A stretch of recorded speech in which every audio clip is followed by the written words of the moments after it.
প্রত্যেকে খুব ভালো আছো। আমি ডায়েটিশিয়ান বন্ধু কর্মকার। তোমাদের ভালোবাসাতে আমি পা দিয়েছি 18 ইয়ার্স এক্সপিরিয়েন্স ডায়েটিশিয়ান।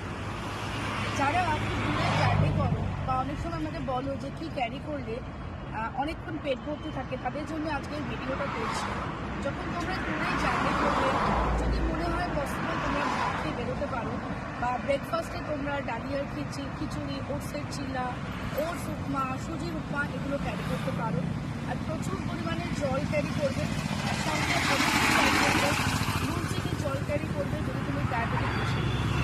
আমার ডায়েটটা না কোনো রকম জোয়ার বাজা রুটি বা কস্টলি ইনগ্রেডিয়েন্টস, গ্রিন কফি বা তোমাকে এই কোম্পানির চাল ডাল খেতে হবে তা নয়। একদম হোমমেড ডায়েট প্ল্যান, যেটা ফলো করে তুমি ভালো থাকতে পারবে। এবং এই ডায়েট প্ল্যানটা তুমি যে কোনো প্রান্তে গিয়েও ফলো করতে পারবে। ধরো তুমি ঘুরতে গেছো, ডায়েট প্ল্যান ফলো করতে পারবে। একদম easy to cook diet plan. যারা চাইছো আমার সাথে যোগাযোগ করতে, আমাকে হোয়াটসঅ্যাপ করো। কলকাতাতে 6টা ক্লিনিক আছে। আর একটা কথা সবসময় বলে দিই, ডায়েট প্ল্যানটা সবসময় ভালোবেসে ফলো করবে, তাহলে তুমি দেখবে খুব ভালো তুমি রেজাল্ট পাবে। সবাই ভীষণ ভালো থাকো, সুস্থ থাকো।